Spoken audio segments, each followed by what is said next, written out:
nouveau pont Voltaire enjambe fièrement la voie ferrée à la sortie de la gare de Troyes. Les travaux ont duré 1 an, mais en ce jour d'inauguration, les trottoirs élargis, les candélabres modernes, les garde-corps en maille inox et les voies de circulation flambant neuves restent en retrait.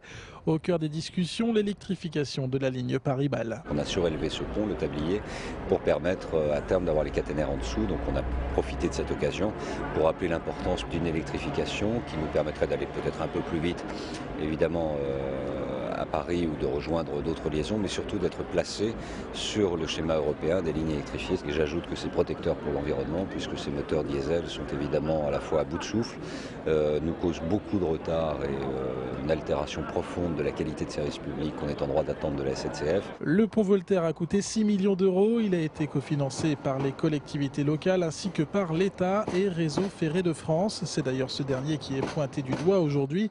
Les élus aubois et champardonnais ne comprennent pas son attitude. Réseau Ferré de France finance une partie des travaux du pont mais ne sort pas d'argent pour électrifier la ligne 4. Il ne manque dans le bouclage de ce dossier, chacun le sait, qu'une prise de responsabilité claire et nette de l'État et de Réseau Ferré de France pour qu'ils apportent la somme, je dirais, sinon symbolique, du moins la plus significative possible. Lorsque nous avons accepté de financer le TGV Est, la contrepartie était un engagement de l'État et de RFF à ce que la ligne 4, donc qui passe ici sur Troyes, soit électrifiée. Nous demandons simplement que la parole donnée par l'État soit respectée. Dans le tour de table, il manquerait 150 millions d'euros sur un budget prévisionnel de 270 millions. À l'inquiétude et à l'impatience des élus locaux sous le nouveau pont prêt à accueillir une ligne électrique, l'État répond par la sérénité. C'est un projet que l'État suit, que RFF suit et qui pour l'instant est encore